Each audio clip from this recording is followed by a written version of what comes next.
Welcome back to the TWSN YouTube channel. Today we have the long-awaited 7-round mock draft Cincinnati Bengals edition. And for you guys, since we know we have a lot of big following in the Cincinnati area, we're going to be doing 2 Bengals videos for you guys. One now and one a couple days before the draft, just so we can adjust to some of the rumors. Because, you know, our guy Malik has a little bit of insight over there. So we're going to kind of take advantage of that and maybe kind of put together a more accurate mock draft for you guys later down the road.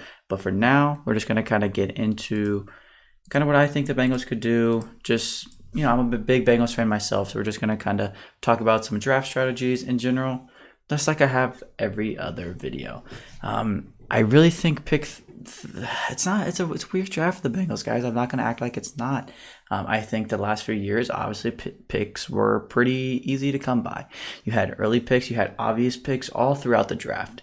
Here, when you're picking at the end of rounds, you really don't. You really don't. So I think things are going to get interesting right away, starting here at pick 31.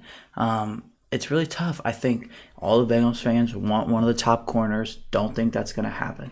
I just don't see it happening.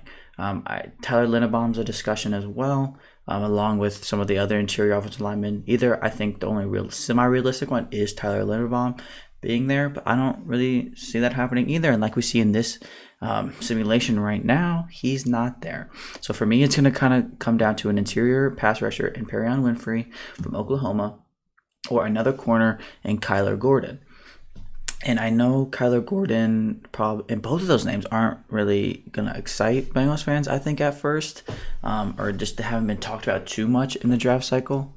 I'm just going to go ahead and give them Kylo Gordon and kind of explain my thought process. One, corner is a massive need on the team. It's a more premier position in general. And 2, Kylo Gordon, like compared to Parham Winfrey, he fits what the Bengals look for at that position during the draft. The Bengals never draft the best athletes in general, and I think that's kind of the one knock on Kylo Gordon is he's not the best athlete. His 40 time was average, but his measurables are great. The film is great. Everything about him is really, really, really good, besides the fact he's not the fastest corner in the world.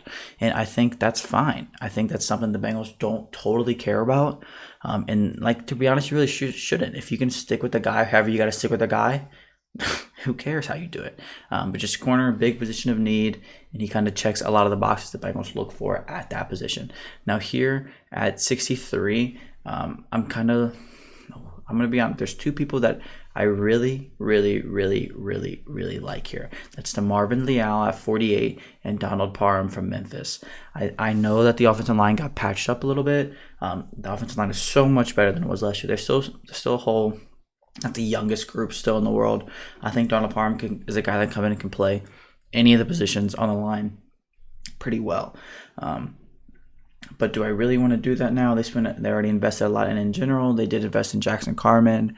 No, probably not. So I think because of that, I'm going to go to Marvin Liao, Texas A&M. There's been growing concerns about him and just his motor in general and what he can provide. But the peaks with the Marvin Liao are top 10 player in draft peak. Like, he is so dominant when he's on. And if I think with the culture that the Bengals are building, you're going to get the most out of your players. And I think if you can get a guy like the Marvin Liao late in the second round and kind of tap into that, that little bit of upside that he showed, that can be an absolute steal for them because the upside is through the roof with him. And now you got a dominant interior pass rusher that you got at a really good value. Like I said, it's a little bit risky there, but it's totally something that I can see happening. And it's just a perfect fit, in my opinion, there as well. Now here at 95, it's interesting. I think that a lot of people are looking at Greg Dulcich right away. And some of these other tight ends. I know everybody loves Jelani Woods and whatnot. I know Jelani Woods is just dominating the combine, but I really don't think he's as good as people think he is. He's a phenomenal upside player, but into round 3, I could see the Bengals doing it, but it's just not something that totally interests me right now. I'm going to be honest. So you kind of got the 2 biggest needs, in my opinion. If those are the only 2 boxes checked in the draft, corner and interior defensive line, that's cool with me. But now you can there's some other needs that need to kind of be talked about. You need safety depth. We all know the whole Jesse Bates situation. I'm not too worried about it. Von Bell's contract is coming to an end shortly, and you just simply have no depth behind it. So maybe you could start looking at the safety depth a little bit. It's a little early for all these people, in my opinion, so I don't think we're going to go there yet. You can kind of look at a versatile offensive lineman, both, it can play anywhere. And I think I'm going to do that right here with Cole Strange at 93. A guy that can play everywhere, a really good athlete, coming from a smaller school that doesn't really scare the Bengals away when it comes to offensive line prospects. I'm going to trade him because Cole Strange is a hell of a player. He can kind of provide multiple different positions in the interior. Great athlete, tested phenomenally. And just, like I said, I know the Bengals did a lot on the line, which is great. They needed to. Still not the youngest group. Depth still isn't the best. I think with Carmen, everybody has mixed feelings about him. You're not going to give up on him yet, one way or the other. You're just not. But Cole Strange can come in and be a good backup to multiple positions and push everybody in general. I think because of that, I think that's kind of the thing that Bengals are going to look for. If they do draft an offensive lineman, we haven't added a veteran to that group yet, depth-wise. So I think adding a versatile offensive lineman will probably be a good idea in the draft. Now, at 136 here in the fourth, this is where I start to consider tight end, wide receiver. Wide receiver isn't the biggest need in the world, I know that, but it's a little bit more of a need than people want to admit. The depth, in my opinion, is atrocious, to be nice about it. It just is. I hate the depth at the wide receiver position. Tight end is still a position I like a lot. Round 4 is tough for me here at tight end because I like this Garrett Prince guy from UAB a lot, not somebody you guys are really going to know about. Let's just roll with it. I'm going to give him here. I'm going to explain it and let you guys go kind of watch him film for yourself. I know, like I said, I know a lot of people are obsessed with some of the top tier tight ends, but I just don't think taking one in the first 3 rounds makes too much sense for the Bengals. They don't value the position too totally much. But Prince, man, he's such a threat with the ball in his hands. The yards after the catch ability. He's such an amazing receiver, and I know that there's more to that in the tight end position. And I know, we have Hayden Hurst. Tight ends take a little bit to develop. I think Prince can develop into something really, really good. Obviously, he's going to need to improve in his blocking. But you can still keep Drew Sample around. He's going to be cheap. And he's a great blocker, whether he's good as a tight end as a whole or not. Drew Sample is a phenomenal blocker. He does his job well. But with Prince, the upside for his receiving ability is so high, and I think it's kind of worth the risk. Not even a risk, it's worth an investment in round 4 with the offense that we have to potentially develop a really effective pass-catching, dominant yard after the catch tight end there. Now here in the 5th, we're at 174. There's a couple guys that I like right away. I like some of these corners. I like Ron McKinley a lot. I also like Romeo Dubs from Nevada. I think that could be a really fun pick for wide receiver here. Let's go ahead and do that. I think the wide receiver, like we talked about, the depth is atrocious. Tyler Boyd's contract, once Tyler Boyd's contract is up, he's probably not gonna be here because we're gonna have to pay T. Higgins, we're gonna have to pay Burrow, we're gonna have to pay Chase. You have to pay a lot of people, and maybe that leaves Tyler Boyd on the outside looking in. Maybe he stays, whatever. Regardless, if he stays or not, you still need depth at the position. And I think Du Bois is a great pick. It's just simple as that. He gives you some flexibility at the receiver position. God forbid one of the big 3 receivers get hurt. I think he can step in and automatically be better than any of the depth options that we have, if I'm being honest. So now, round 6, we have 3 picks remaining. I still would like a safety.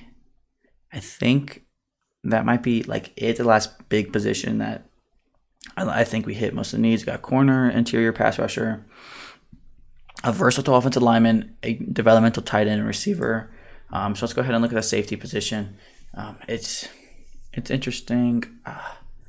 I think if this is kind of how the Bengals wait to play the safety position, I think it would probably be smart to double dip in general. I think we got the Marcus Fields listed twice here. I think these next 3 picks are all going to be in the secondary. And I'm going to go ahead and double dip at corner and give us Jalen Armour-Davis from Alabama.